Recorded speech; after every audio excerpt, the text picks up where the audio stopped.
Entrando.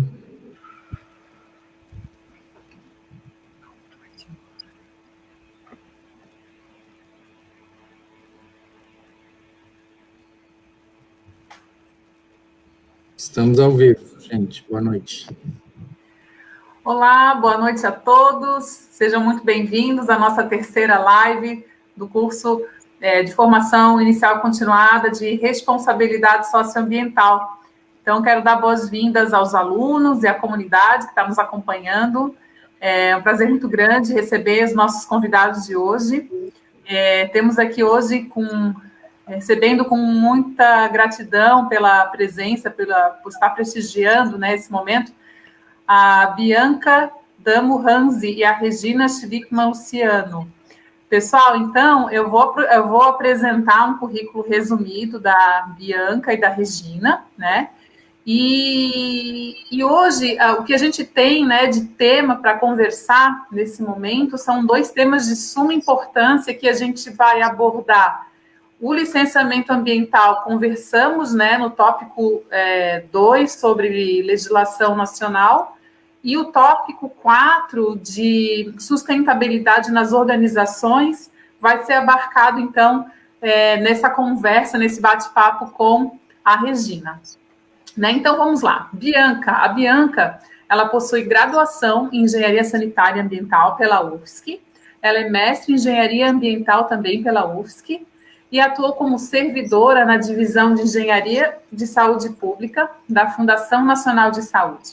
Ela é servidora do Instituto do Meio Ambiente de Santa Catarina, onde exerceu o cargo de gerente de licenciamento urbano industrial e de gerente de licenciamento ambiental de atividades estratégicas.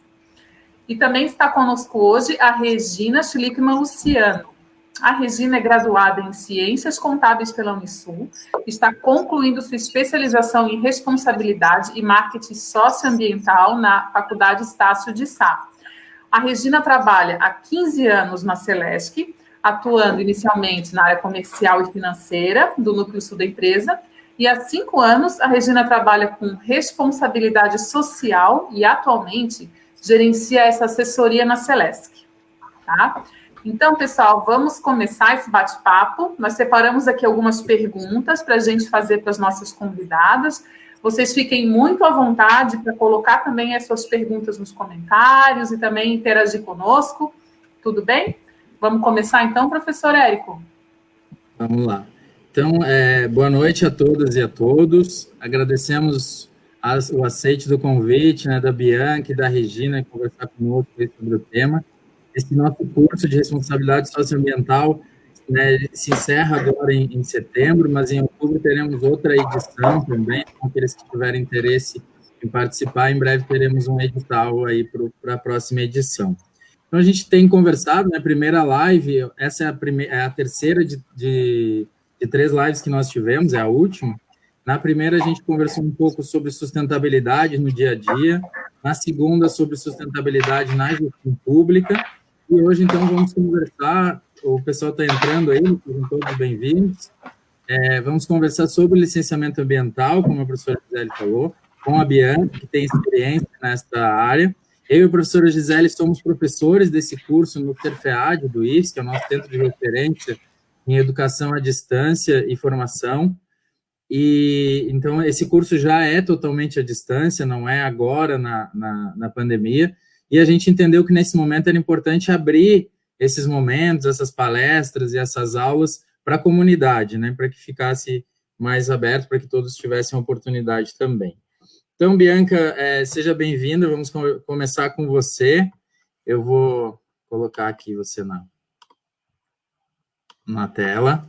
A gente é um sistema muito complexo para nós, assim, de entender como é que funciona o licenciamento ambiental, então nós vamos conversar um pouco mais sobre isso, alguns exemplos para os estudantes entenderem aí quais são os caminhos. Mas antes disso, a gente queria conversar com você sobre a sua trajetória em sustentabilidade, o que você entende por sustentabilidade e como que chegou até aqui, né? Quais são os seus trabalhos e projetos, e depois explicar para a gente um pouquinho também de como funciona o sistema de fiscalização do meio ambiente. Vamos por partes. Boa noite a todos. É um prazer estar participando dessa aula. Eu acompanho a trajetória do professor Érico há bastante tempo, então para mim é uma honra estar aqui com vocês, participando desse momento. Bom, como que é a sustentabilidade na minha vida, né? Eu acho que eu não teve um momento que começou, acho que é uma construção diária. Acho que eu nasci no Acre, né? Então eu nasci num meio muito inserido com a natureza, com o meio ambiente. Eu sou filha de professores universitários, então isso sempre esteve presente na minha vida.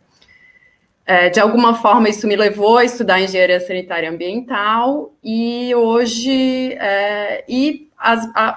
o meu caminho profissional também me mostrou que eu me sentia mais gratificada dentro do serviço público, né? Então, depois do mestrado, eu comecei a fazer concursos públicos, passei pela FUNASA e hoje estou com muita satisfação trabalhando no Instituto Meio Ambiente de Santa Catarina. Hoje eu não trabalho mais diretamente com licenciamento ambiental, mas trabalhei durante 8 anos, estive à frente de gerências importantes de licenciamento ambiental. Então, é sempre muito confortável para mim falar sobre isso, né? Bianca, explica para a gente um pouco, porque nem eu que estudo um pouco o tema, mas para mim é um pouco confuso. A gente tem um órgão ambiental municipal, né? No caso de Florianópolis, eu não sei também se isso é no país, se você puder falar rapidamente, mas a gente tem um órgão municipal, aqui no caso de Florianópolis, a Floran, tem um órgão estadual, né? A antiga Fátima, hoje Instituto do Meio Ambiente, e tem o federal, o IBAMA também. Então, se você puder explicar para a gente como é que funciona rapidamente essas competências e quais são os procedimentos, a gente... Sim. As competências dos 3 órgãos, elas são específicas e elas não se sobrepõem no sentido que um não está submetido ao outro, né? A gente tem no Brasil legislação, e em Santa Catarina especificamente, legislação que define o que é licenciável no âmbito municipal, o que é licenciável no âmbito estadual e no âmbito federal, que daí seria pelo IBAMA, pelo órgão ambiental do estado e pelo órgão ambiental do município, quando tiver, né? Em Santa Catarina, nós temos 295 municípios, muitos deles têm licenciamento próprio, que eles licenciam as atividades de impacto local. Essas atividades de impacto local são definidas pelo Conselho Estadual de Meio Ambiente, que em Santa Catarina é muito atuante. Então, a gente não tem conflito do que é licenciável por quem. Isso está tudo estabelecido em resoluções do Conselho Estadual de Meio Ambiente. E o licenciamento ambiental, no Brasil, ele é um licenciamento trifásico, né? Ele é um licenciamento que ele tem a fase prévia, que a gente chama de licença prévia, ou licença ambiental prévia, que ela atesta a viabilidade ambiental de um empreendimento, né? Depois de ter a viabilidade locacional do município, de uso e ocupação de solo, para muitas atividades é necessária a viabilidade ambiental. Então, é aí que entra o órgão ambiental, seja na esfera federal, estadual ou municipal. E depois, sendo atestada a viabilidade ambiental do empreendimento, é emitida a licença prévia, com as condicionantes e tudo que deve ser cumprido para esse empreendimento efetivamente existir. E, sucessivamente, emite-se a licença de instalação, que é quando ele efetivamente pode começar a ser implantado, e com quais condições ele pode ser implantado, com quais cuidados, com quais sistemas de tratamento, de emissões, de efluentes, etc. E, posteriormente, a licença de operação, que na licença de operação, na fase de análise, a gente verifica se tudo aquilo pactuado nas etapas anteriores foi cumprido. Se foi cumprido, efetivamente, ele pode iniciar a operação do empreendimento. É bem interessante, Bianca, você colocar essas questões de, vamos dizer assim, de segmentações de competência, né, e de regulação, que a gente percebe realmente que é uma atribuição bastante regulada, com uma série de normas, né, e justamente as questões das competências bem distintas. Mas, assim, se a gente for olhar para trás, né, nos últimos anos, como que é a tua visão? Realmente tem havido muitas mudanças nessa normatização, nos procedimentos de controle, de fiscalização? Como é que você vê esses últimos anos aí? Sim, o aprimoramento da legislação ambiental, ela é constante, né? A gente teve muitos regramentos importantes que hoje balizam o nosso trabalho, né? O servidor público, ele só pode permitir aquilo que está na lei, aquilo que a lei permite, né? Então, para a gente, toda a parte de regramento ambiental e legislação é muito importante, né? Então, a gente tem o Código Florestal de 2012, que clareou muitas questões. A gente tem a Lei da Mata Atlântica, a gente tem várias resoluções do Conselho Nacional de Meio Ambiente, do Conselho Estadual de Meio Ambiente, no caso de Santa Catarina, que é muito atuante e é um exemplo, digamos assim. A gente pode a gente é um estado muito privilegiado nesse sentido, né? Até regramentos internos do órgão, né? Instruções normativas. O IMA tem mais de 70 instruções normativas que balizam muito o nosso trabalho, né? Então, eu acho que é isso, é um aprimoramento constante da legislação ambiental, os órgãos ambientais em todas as esferas, cada vez mais tendo servidores efetivos, né? Então, isso tudo enriquece muito o nosso trabalho. Legal.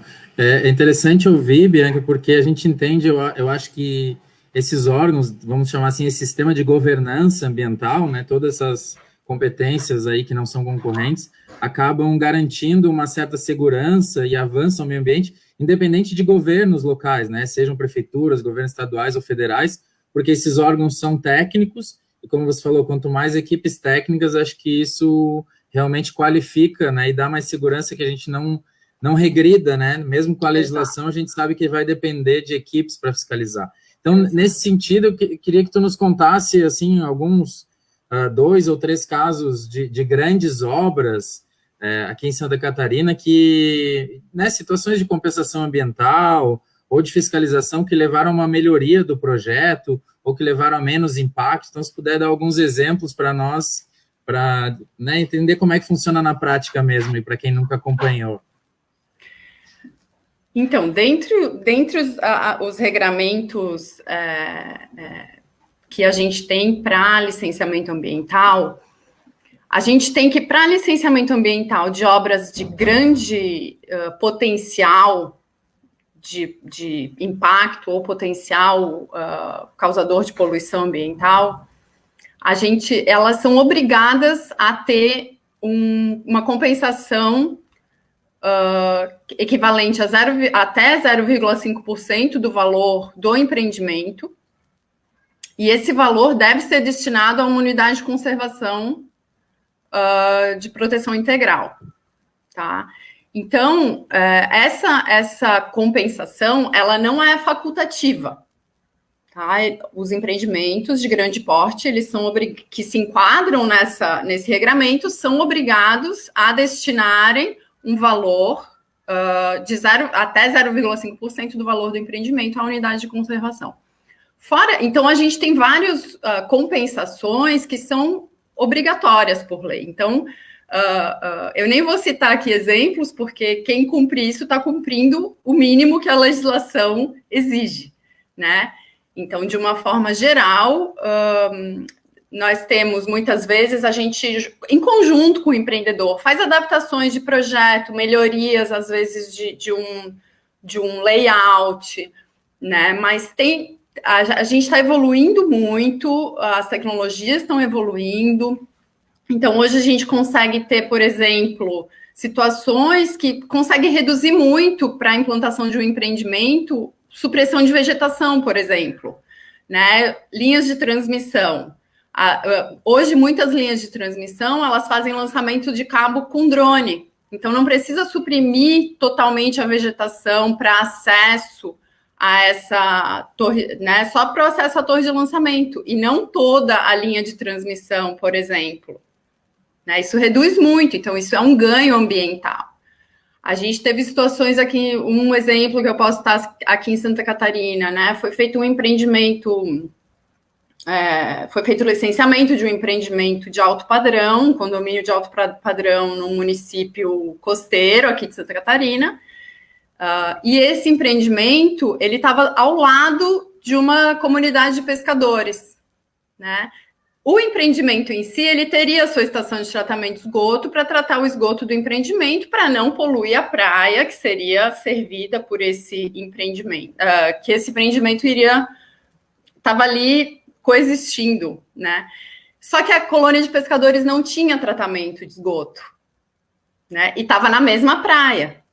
Então a gente sentou com o empreendedor e falou: gente, vamos tratar o esgoto também da comunidade. Né, um ganho ambiental para todo mundo, é saúde pública, é saneamento, é melhoria de qualidade ambiental, balneabilidade, ajuda o trabalho deles também, né, pesca de subsistência, e foi feito isso, né, foi incorporado nesse projeto de tratamento de esgoto do empreendimento, atendeu-se a comunidade adjacente ali, que já existia e ficou preservada.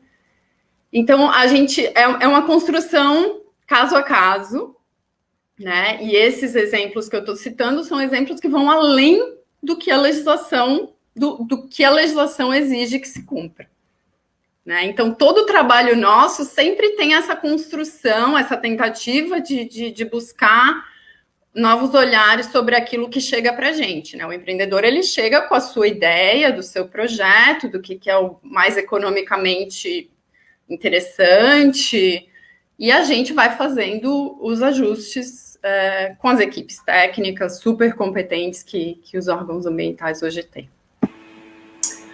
Então, Bianca, é interessante você trazer esse exemplo, porque eu fico pensando o seguinte, né? Existe, claro, uma pressão mercadológica para empreendimentos da construção civil, existe uma pressão da sociedade para o crescimento das cidades, né?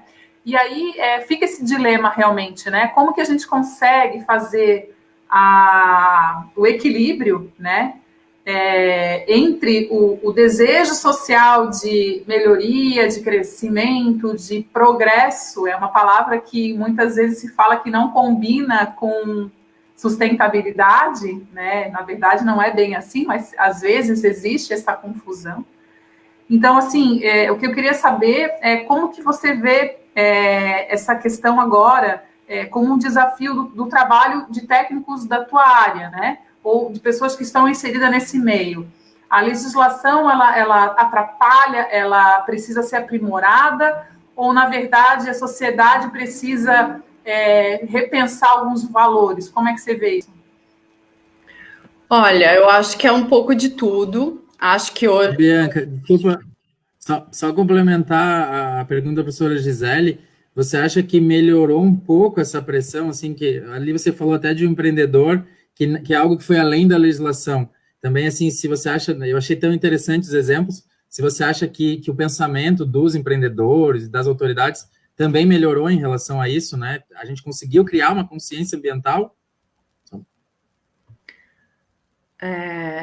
Bom, primeiramente, em relação à pergunta da professora, né? Eu acho que hoje a gente tem, como eu falei, é um amadurecimento também que a gente vai tendo, né? De necessidade de construção de novos regramentos a partir das experiências do amadurecimento que o país vai tendo também para lidar com essas questões ambientais, né? Tantas coisas antes não tinham o foco ou o olhar que tem hoje, né? É um aprimoramento constante. Então, o que eu posso dizer é que hoje a legislação que existe, ela já dá muito subsídio para a gente trabalhar, né? Em relação à interferência, pressões, isso eu não vou dizer que não acontece, mas não é o que determina o trabalho de um técnico hoje do órgão ambiental,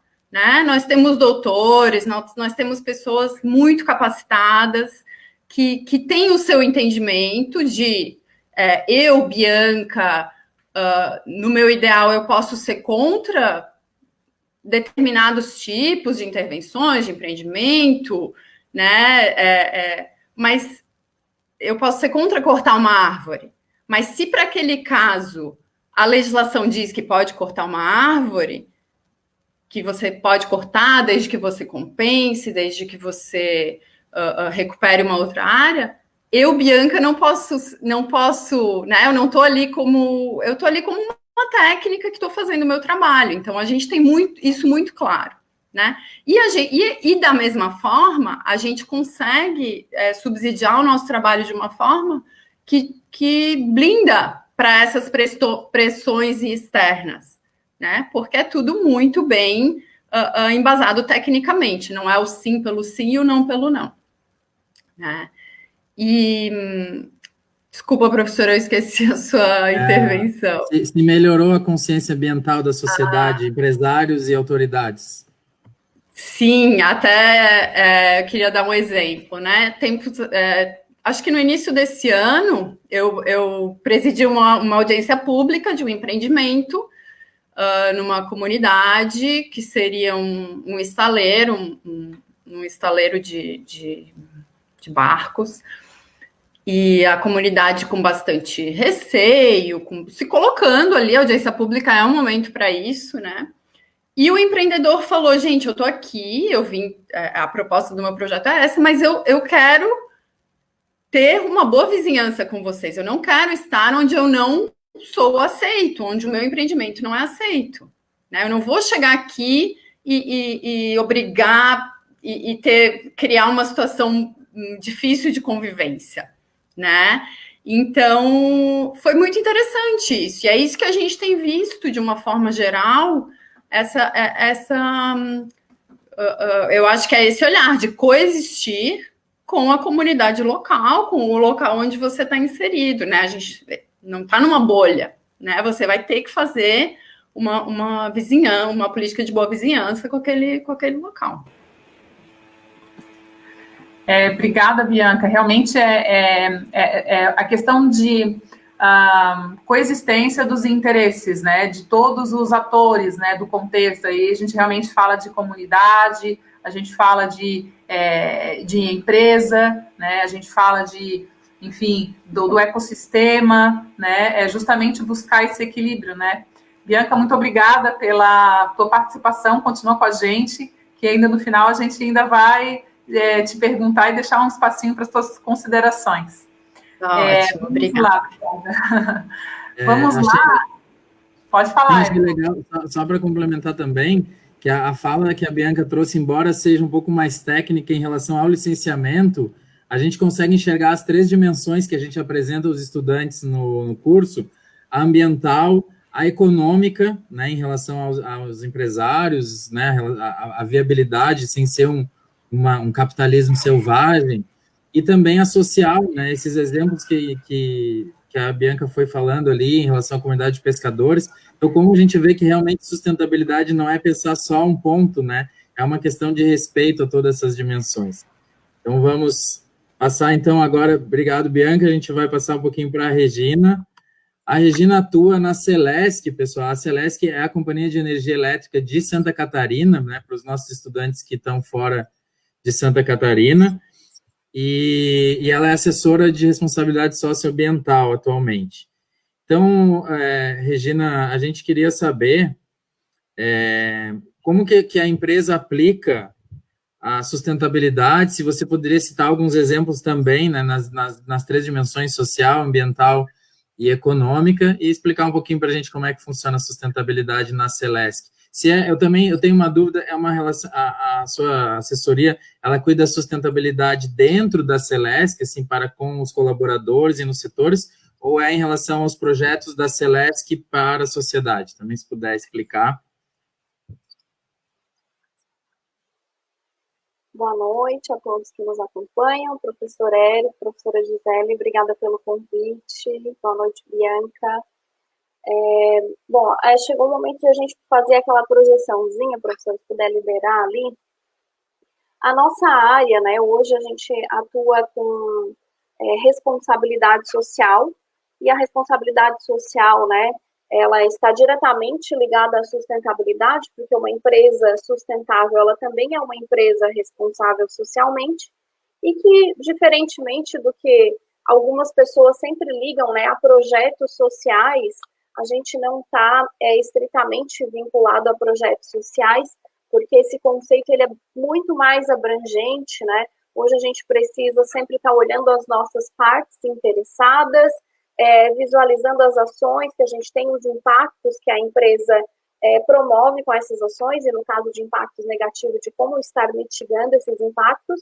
E aí a nossa área, além de promover uma parte da responsabilidade social, com projetos, ações, compromissos voluntários, a gente também está diretamente ligado à estratégia, né? Então, a gente coordena vários processos internos que buscam a aderência, né, de indicadores de ações desenvolvidas na companhia com indicadores de mercado. Então, isso também é uma das atribuições hoje da nossa área, além de fazer uma parte de projetos voltados, né, para a comunidade. Mas a gente tem interação com todas as áreas da empresa, porque o projeto de sustentabilidade, ele precisa, sim, desse envolvimento, e aí eu trago aqui para vocês, né, como é que a Celesc aplica essa sustentabilidade. Então, essa é uma visualização de como hoje a gente tem ela já alinhada no planejamento estratégico. Nós temos ali um objetivo estratégico hoje, que é garantir práticas éticas e sustentáveis, né?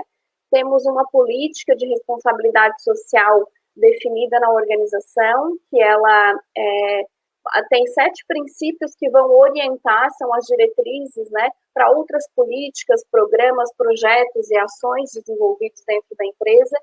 Compromissos voluntários, né, também, que atendem diretamente aos princípios da política. E a gente visualiza, né, vários indicadores de resultado de todas essas ações, programas e projetos desenvolvidos, não só na área de responsabilidade social, não só na de meio ambiente, não só da eficiência energética, mas de toda a empresa. Então, hoje, quando a gente está tratando desse tema dentro da empresa, né, a gente está visualizando indicadores de saúde e segurança, indicadores de governança corporativa. Um dos instrumentos que a gente utiliza, que é a próxima etapa ali, que são os relatórios. Hoje a gente publica anualmente relatórios com esses indicadores de sustentabilidade. Então, a gente tem o balanço social, que é feito anualmente, junto com as demonstrações financeiras. O GRI, que é um relatório de uma metodologia internacional, a Global Report Initiative, é um relatório que a gente publica, ele passa por um processo de auditoria, e ele nos dá condições, né, de avaliar todos aqueles indicadores da nossa matriz de relevância, comparado com empresas de todo mundo, que também publicam relatórios nessa metodologia. Quando a gente vem aqui para o Brasil, a gente traz aqui o Ethos, que é um instituto referência hoje de responsabilidade social. Nós somos, além de nós sermos associados a esse instituto e responder diversos indicadores lá para verificar nossa comparabilidade com empresas de vários setores dentro do Brasil, a gente também participa hoje da ABRAD, que é a Associação Brasileira das Distribuidoras de Energia Elétrica, que promove o prêmio ABRAD e também utiliza esses indicadores Ethos aí de uma forma mais específica para comparar as distribuidoras de energia dentro do Brasil. Então, são vários relatórios, para vocês visualizarem aqui, são vários indicadores que nós temos para comparar indicadores dentro do nosso setor de atuação, setor de energia, dentro do setor nacional, diversos setores, né, com todas as empresas nacional e inclusive internacional com indicadores do GRI. Apareceu a pergunta ali se nós temos hoje a ISO ambiental. A gente ainda não tem a ISO ambiental. Nós já tivemos a ISO de responsabilidade social, e agora a gente está fazendo um plano de atuação para a implementação da ISO da 14.000 e da 45, que é de saúde e segurança. Né? A gente precisa agora fazer uma adequação interna para voltar nesses processos de certificação, mas a gente tem ISOs em outras áreas específicas, ISOs da qualidade, né, tratamento de reclamação de clientes, Então, tem outras ISOs específicas dentro do processo da qualidade, mas ainda não na área ambiental da empresa. Então, voltando aqui nesse processo, então, quando eu falo para vocês que a gente tem esses indicadores que nos permitem nos comparar a empresas do mesmo setor, do mesmo país, ou até empresas, né, de outros países como o GRI, isso é um processo de benchmarking que a gente realiza para buscar sempre a melhoria contínua do nosso ciclo de responsabilidade social. E à medida que nós temos bons indicadores, os prêmios e reconhecimentos são uma consequência, né, para esse processo todo, porque a gente vive se submetendo a pesquisas, a gente está todo ano respondendo o ISE da Bovespa, que é um indicador também que vale a gente ressaltar aqui, que é importante, né, por trazer também todas essas dimensões e porque a Bovespa ela tem um seleto grupo de empresa que ela nomeia ali como as mais sustentáveis, né? Nós já tivemos sim lá na carteira do ISE, só que para a gente estar na carteira do ISE, a gente tem que ter um passo antes, que é ter um nível de liquidez para poder responder ao ISE, né? E aí a Celesc, há algum tempo, saiu desse nível de liquidez, então a gente está hoje com uma atuação lá nas nossas ações para então poder novamente se candidatar a entrar no ISE. O que a gente tem feito hoje? Acompanhado o questionário, porque ele muda muito rápido, né? Acompanhado o questionário e participando como trainee, para a gente não perder a evolução desses indicadores de sustentabilidade do mercado. Acho que é isso. Então, assim, esse é o esquema da forma como a sustentabilidade ela está estruturada hoje na empresa, né? E a partir daí a gente desenvolve programas, ações em todas as áreas. A gente pode destacar aqui programas de eficiência energética, que hoje eles são sim uma obrigação, né? A Celesc é obrigada a investir parte do recurso em eficiência energética, mas a gente sempre está conciliando o que é possível fazer com responsabilidade social, que itens de sustentabilidade a gente consegue ainda assim potencializar nesses programas de eficiência, porque eles não dão nenhuma diretriz. Se a ANEEL não dá, a ANEEL, a agência reguladora, ela não nos dá nenhuma diretriz se eu preciso fazer programa para baixa renda, mas a gente está sempre olhando vários públicos de interesse, inclusive o meio ambiente, né, que é diretamente contemplado em programas de eficiência quando a gente minimiza emissões, oferece uma oportunidade de troca de produtos que consomem mais energia por produtos mais eficientes e com menos emissões, com menos consumo de energia elétrica. Perfeito, Regina. Olha só que interessante, né, para os nossos alunos que estão assistindo e para a comunidade, que justamente esse é o desafio, né? É o desafio de a gente conseguir fazer uma conciliação, né? Uma maneira de coexistência de interesses empresariais e, ao mesmo tempo, sociais, ambientais, e justamente buscando o menor impacto negativo possível para todos esses stakeholders, né? Todos esses públicos que se relacionam com a empresa no ambiente externo, e cada público tem um interesse, né? O regulador tem um interesse específico, o governo tem outro, a comunidade que está ao redor ali da empresa também tem as suas características, então é bem interessante, né? O professor Érico já sabe, mas eu vou compartilhar aqui com os alunos que eu tive a grande satisfação de desenvolver a minha dissertação de mestrado justamente para estudar o que a Celesc estava desenvolvendo dentro do sistema de relacionamento com seus fornecedores, né? Como que a cadeia de suprimentos da Celesc estava desenvolvida para justamente trabalhar com esses indicadores de sustentabilidade e comparar com as empresas do ramo, do mesmo setor, e foi muito interessante. Eu tive, assim, muitas descobertas dos relatórios, por exemplo, todos esses relatórios que a Regina está citando, que são relatórios que desde formas de padrões internacionais até relatórios bem específicos do ramo, é interessante a gente destacar isso, né, que cada ramo empresarial, geralmente existe um relatório ou indicadores mais indicados, mas ainda assim existem vários parâmetros que podem ser utilizados, como a nossa aluna ali questionou da ISO, né, a ISO realmente é uma das questões. E aí, Regina, assim, falando um pouquinho disso que eu estou antecipando aqui, qual que é o principal desafio, assim, na tua opinião, tá? De conciliar esses processos. Eu dei um exemplo lá dos fornecedores, né, que foi o meu objeto de estudo. Mas quando a gente fala desses processos de gestão, falando ali das compras, falando, enfim, da gestão de recursos humanos, da gestão financeira, o que é mais desafiador, assim, para quem está aí sentado na função de assessoria de responsabilidade social de uma empresa?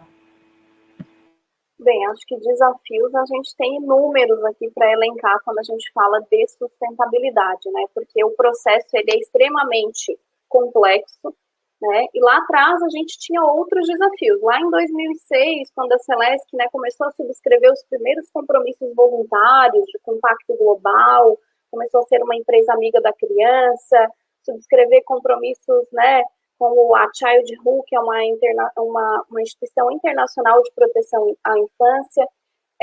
Isso tudo, até a primeira política de responsabilidade social, isso tudo era uma questão da área de responsabilidade social naquela época, né? Então, o nosso primeiro desafio é internalizar todos esses processos como da Celesc.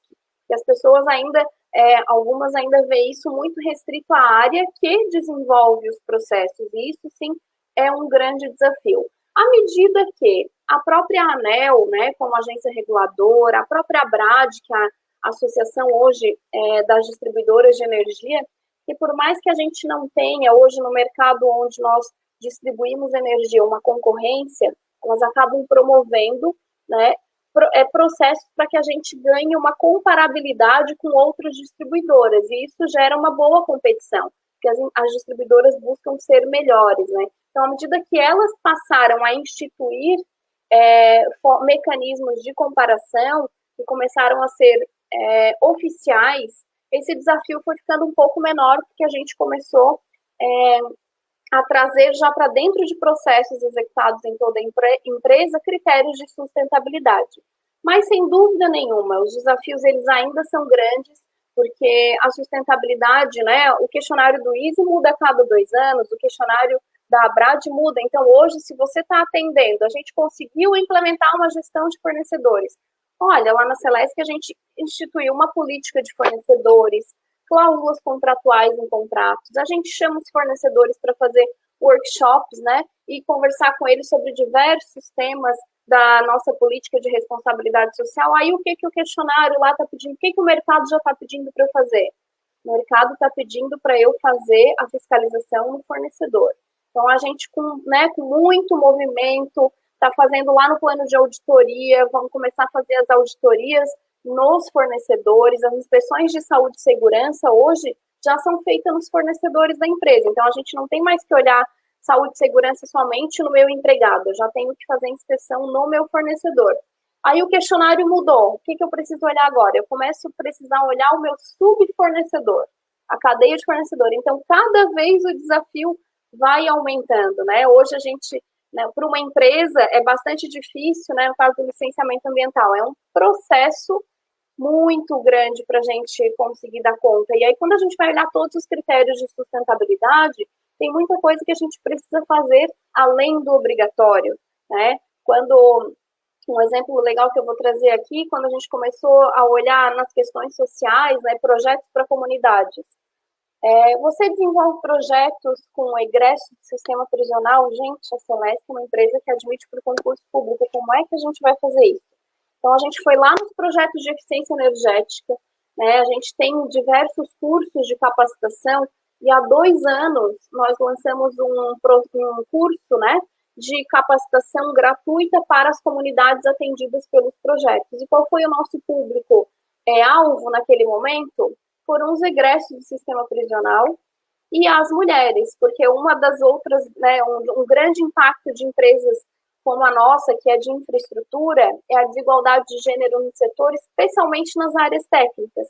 Então, naquele momento, a gente conseguiu começar a startar, né, a capacitação de um público que provavelmente não teria acesso pelo concurso da empresa, que era o público do egresso, que é um grande passo até você conseguir entrar numa organização como a Celesc, e conseguimos capacitar 16 mulheres como eletricistas, que historicamente, né, foi mais do que nos 50 anos de existência da empresa, 60 agora, a gente conseguiu na área técnica, porque hoje entre 1.200 e tantos eletricistas homens, temos apenas 2 mulheres, e aí, a partir de indicadores de sustentabilidade, direcionadores de mercado, a gente começa a moldar com as possibilidades que a gente tem, e aí sim, pontuamos mais, e a pergunta que veio um pouquinho antes, né, como é que isso consegue refletir? À medida que eu vou conseguindo avançar nos critérios de sustentabilidade, a gente começa a ser melhor pontuada, melhor premiada e melhor vista. A Celesc recentemente obteve um financiamento com o Banco Interamericano de Desenvolvimento para financiamento de obras, né, de melhoria de energia elétrica para fazer em todo o estado.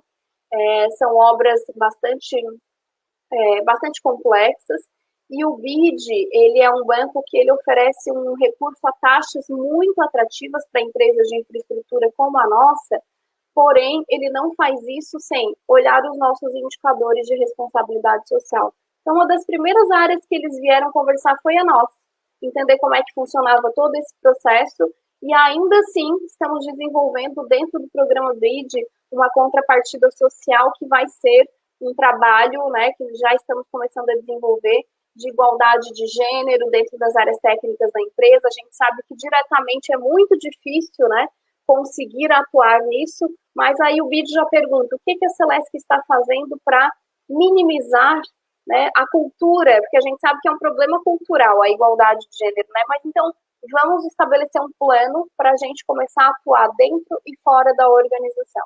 Então, a sustentabilidade é um caminho sem volta, né? Acho que quando a gente começa, a gente vai agregando sempre novas ações, o que também é um desafio, porque à medida que eu começo a promover novas ações em setores, às vezes, que já tem um processo burocrático bastante intenso, né? A gente acaba não sendo, no primeiro momento, bem vista, mas, felizmente, hoje o próprio mercado está requerendo que todos nós, setores, que toda empresa, inclusive que os nossos fornecedores, comecem já a olhar com outros olhos os critérios de sustentabilidade. Legal. Regina, é interessante você falar, porque até na primeira live a gente comentou bastante isso, que acaba que a sustentabilidade e várias outras pautas é uma questão, são questões que estão conectadas, né? Então, a questão do respeito ao meio ambiente, respeito ao próximo, né? Então, todas essas questões de igualdade de gênero, lutar contra a violência, contra todos os tipos de preconceito, né? LGBTfobia, isso acaba que a gente consegue, dentro, né, da sustentabilidade, tratar disso em todas as suas dimensões, né? A gente fala bastante da social, econômica, ambiental, mas hoje já se fala em 7 dimensões, tendo a cultural, como você falou, é uma mudança de cultura nas organizações, na sociedade, a dimensão territorial. Então, é interessante que quando, como você falou, né, quando a gente abre a porta da sustentabilidade, vem tudo isso, né? E às vezes é um pacote, quem não respeita o meio ambiente, não respeita as pessoas, não, né? Enfim, então acho que é legal a gente, e indo um pouco no que a professora Gisele tratou também, há uns 10 anos atrás, meu primeiro contato com sustentabilidade foi com compras sustentáveis. Na época até se chamava de licitações verdes, né? Foi um movimento do Ministério do Meio Ambiente no governo federal. E quando a gente começou a tratar dessas compras, a gente imaginava, por não conhecer o assunto, que seriam apenas critérios ambientais, ter certificação da origem da madeira, ter logística reversa dos equipamentos. E quando a gente foi conhecendo outros projetos e outras possibilidades, veio várias questões, né? Como, por exemplo, a contratação de empresas terceirizadas, colocando cotas para egressos do sistema prisional ou para mulheres, né, em situação de vulnerabilidade. Então, a sustentabilidade realmente, quando você abre esse leque, não fica só no ambiental, tem muitas possibilidades, né? A gente começou a fazer compras em rede, então, ao invés de cada campus do IFSC fazer a sua licitação, a gente começou a fazer em rede. Então, isso traz uma economia de escala. O poder de compra do governo, né, seja dos governos em geral, ele faz mudanças no mercado, né? Então, exigir um selo X, uma certificação Y, se todos os órgãos, né, que têm um poder de compra grande, E aí já indo para a minha pergunta sobre a Celesc, porque eu acredito que ser uma empresa pública, a gente já sabe da burocracia, das limitações que tem. Ser uma sociedade de economia mista, acredito que deve ser muito mais complexo, porque você tem a legislação do público e tem a concorrência do privado também. Então, a minha pergunta, até um pouco do que o Gil Martins trouxe ali no chat, por que as empresas devem gerir com sustentabilidade, quem que ganha com isso, e se já teve algum retorno efetivo, assim, ali ele pergunta, né, se já teve algum impacto direto nas ações, por exemplo, se você consegue dizer para quem, por que gerir, né, quem ganha com isso. E, pessoal, podem ir fazendo as perguntas aqui para a Bianca e para a Regina aqui para nosso encerramento, tá? Fique à vontade no chat. Bom, professor, então, exatamente, né? Quando a gente começa com a sustentabilidade, realmente a gente vai puxando muitos processos, e a partir do momento que a gente vai estabelecendo e aumentando o nível desses processos, a gente começa a ganhar reconhecimento sobre isso, principalmente com relação às empresas, né? O que a gente pode destacar diretamente, como isso impacta as ações, com certeza, né? O processo que a gente tem mais direto lá com a Bovespa hoje era o ISE, que era diretamente o índice de sustentabilidade criado por eles, que a gente acaba não conseguindo mais participar, mas com certeza, né, estando com esses processos de sustentabilidade, a Celesc tem sim muitas outras facilitações, por exemplo, captação de recursos, agora no meio financeiro, na pandemia, isso foi bem importante, porque todas as empresas tiveram aí momentos, né, e a Celesc teve diversas determinações da ANEEL sobre possibilidade de cobrança ou de faturamento, ou de não poder cortar. Então, ser uma empresa sustentável, com certeza, faz diferença nisso, mas a gente tem que estar também, o desafio da empresa é sempre conseguir equilibrar os processos que a gente consegue fazer,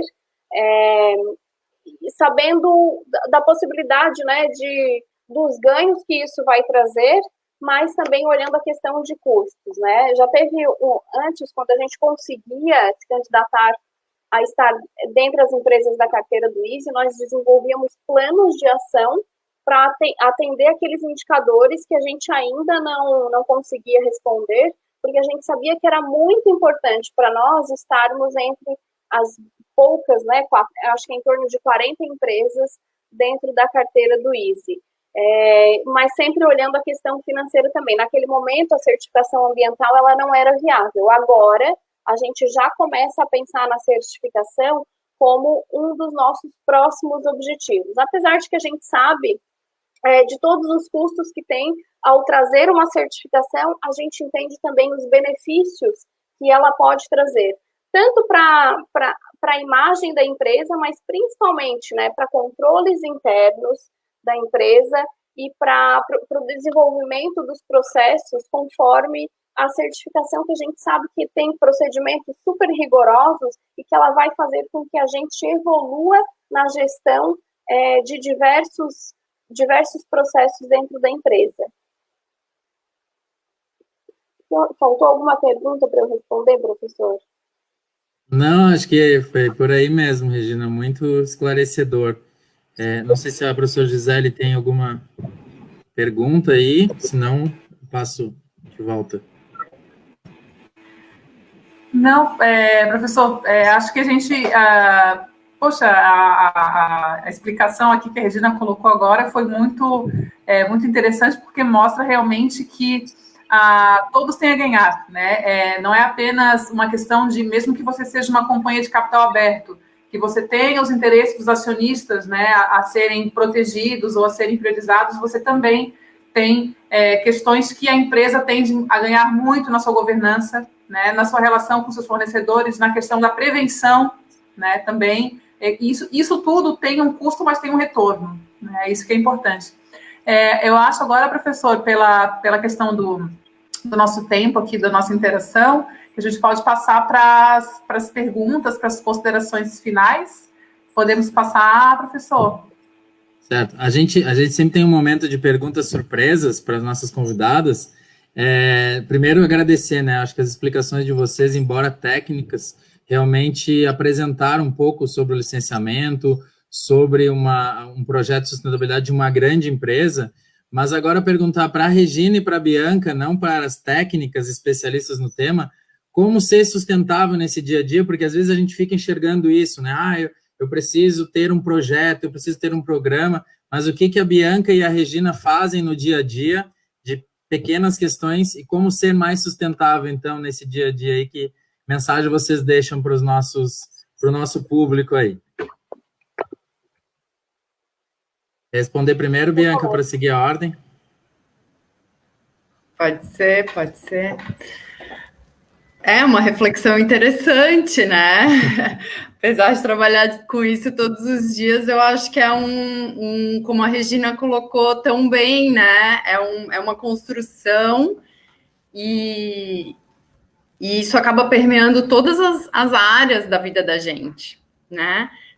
Sustentabilidade é sustentar, né? O que eu preciso sustentar para que permaneça na minha vida? Isso vai com as relações, isso vai a relação com a gente mesmo, a relação com o meio ambiente, né? Se tirar, eu acho que a gente tem que se tirar desse lugar de ser o centro, né? E sim se sentir integrado, né? Então, coisas bem práticas que acabaram acontecendo dentro do IMA, né? A gente sempre exigia, dentro do licenciamento ambiental, que as empresas tivessem o plano de gerenciamento de resíduos, seja da construção civil, seja dos resíduos sólidos durante a fase de operação, e a gente não tinha lá dentro. E isso começou a ficar muito desconfortável, né? Tu começa a colocar a mão na consciência, poxa, a gente é tão rigoroso, a gente exige de todo mundo e a gente não tem. A gente não separa o lixo, a gente não separa os orgânicos, a gente não... E aí foi uma coisa que meio foram caindo fichas e a gente montou uma comissão, o presidente apoiou, foi feita uma portaria e hoje a gente tem um baita programa de gerenciamento de resíduos no Instituto, né? Com melhoria contínua, a gente já está indo para compostagem, enfim, né? Tentando fechar o ciclo dos nossos resíduos ali dentro, né? E da mesma forma, dentro da minha casa, eu moro num apartamento e eu tenho um miocário em casa, né? Todos os meus resíduos orgânicos são compostados, né? Então, são questões muito íntimas e, ao mesmo tempo, que fazem, eu acredito que sim, que fazem diferença, né? E isso permeia, como eu falei, muitas áreas da vida e são pequenos despertamentos ou pequenos despertares ao longo legal, do tempo. Bianca. Eu já sabia algumas das respostas, né? Mas eu queria que o público conhecesse também. E aí, Regina, o que é que mudou com a Regina trabalhar com sustentabilidade? Quais foram esses pequenos despertares aí, tanto dentro da Celesc, mas também para a Regina pessoa física? Bom, gente, a sustentabilidade mudou a minha vida, porque vocês viram, eu sou formada em contabilidade, né? Eu estou na Celesc num cargo de nível médio, trabalhei na área financeira, e quando eu cheguei em Florianópolis em 2015, que eu fui trabalhar na área de responsabilidade social, e naquele momento a gente fazia gestão ambiental e responsabilidade social e toda essa estratégia, e eu fui conhecer relatório de sustentabilidade, eu disse assim, gente, é isso aqui que eu quero fazer. Como é que faz a compostagem? E aí, compostagem doméstica eu também tenho, tem minha composteira, lixo separado, reciclado, a minha sacola de mercado, olha, é de lei isso, né? E aí, claro, quando a gente vai conhecendo tudo que a sustentabilidade traz, lá na Celesc a gente começou a fazer ações de promover bazar sustentável, porque a gente arruma a casa e tem um monte de coisa, e tem roupa com etiqueta que não usa. Gente, vamos fazer um bazar sustentável? Então, a gente criou um dinheirinho, cada pessoa ia lá, levava o livro que não queria mais, o DVD que não queria mais, a roupa. A gente dava um dinheirinho próprio do bazar e todo mundo trocava entre si. Pegava o dinheirinho e ia no bazar. Então, assim, a partir de ideias e necessidades que a gente vai identificando quando trabalha com isso, e aí a minha área atua diretamente lá em promover ações, a gente consegue, sim, estar implementando ideias, né, para tentar sensibilizar outras pessoas. Então, sempre a gente fala, né, quando o pessoal vai no mercado hoje, gente, vamos dar preferência por menos embalagens. Hoje a gente vai no mercado comprar uma maçã, ela vem junto com outra maçã, numa bandeja de isopor, num plástico filme, a gente bota numa sacola plástica e traz embora. E aí chega em casa, a gente, joguei fora.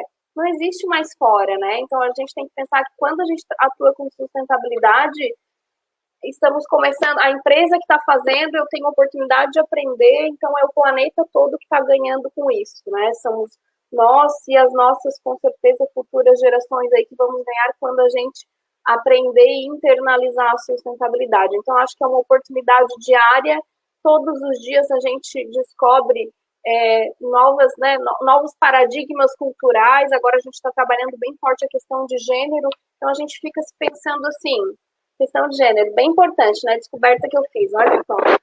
Gente, se a Celeste dá 6 meses de licença maternidade para as mulheres e 20 para o homem, quem é que tem que cuidar das crianças? Então, assim, vamos pensar o que a gente vai poder mudar isso dentro da empresa e tá lá a sustentabilidade trazendo isso para reflexão, né? Trazendo isso para nossa reflexão. Então, a gente começa a fazer promover uma série de ideias, talvez não seja agora, mas daqui a pouco, com certeza, isso tudo vai ter um impacto bem grande aí, a gente só espera com esse trabalho todo tornar melhor a vida de todo mundo e principalmente aí para o futuro, né, que eles não tenham, não passem pelo que as dificuldades que a gente vem passando hoje, né. Muito legal, realmente, Bianca e Regina, muito obrigado, foi uma verdadeira aula, tanto sobre o tema, como também essa postura, né, também, a gente falou na última live, na segunda live, quem participa desses programas também sofre uma cobrança, às vezes, dentro da empresa, né, dentro do órgão. Então, eu contava, né, a gente não podia aparecer com um copo plástico, não podia imprimir as coisas, porque as pessoas perguntavam, como é que você está usando copo? Como é que você imprimiu isso aí? Para que imprimir? Então, eu acho que se a gente conseguir mudar a gente mesmo e mudar mais uma ou duas pessoas, é esse trabalho de formiguinha, mas que faz toda a diferença. Então, muito obrigado de novo, Regina, Bianca. Obrigado a Celeste, obrigado ao Instituto Meio Ambiente de Santa Catarina também. Passo a palavra à professora Gisele fazer o encerramento aí. Gente, então, muitíssimo obrigada. Faço minhas palavras do professor Érico, agradecer demais a presença de vocês. Vocês foram muito claras nas explicações. Assim, a gente tem certeza que comunidades, nossos alunos tiveram aqui a chance de ver na prática como que acontece toda a teoria que a gente colocou para eles, né, e os exemplos, assim, vocês conseguiram trazer para eles, assim, bastante informação e bastante contextualização da sustentabilidade, né, que esse realmente é o objetivo que a gente tem com essa iniciativa aqui da live. Então, gente, agradecer e avisar para os nossos alunos que mantenham o contato. Ó, aqui tem mais uma recadinho aqui da Lara, né? Obrigada, Lara, pela interação. Muito obrigada, Ana, também. Aos alunos que interagiram no chat, isso é muito importante. Feedback que vocês tenham ou perguntas, se vocês tenham, quiserem mandar para a gente, utilizem o Moodle, o Fórum de Dúvidas, para compartilhar com os colegas, que a gente com certeza vai buscar a resposta para vocês. Fiquem bem atentos, então, ao cronograma do nosso curso, as próximas etapas, os próximos módulos, e sigam com a gente. Permanecemos juntos agora, né, para a reta final do nosso curso. E é isso, gente. Boa noite para todos e uma ótima semana. Valeu, gente. Boa noite a todos. Obrigado. Tchau, obrigada.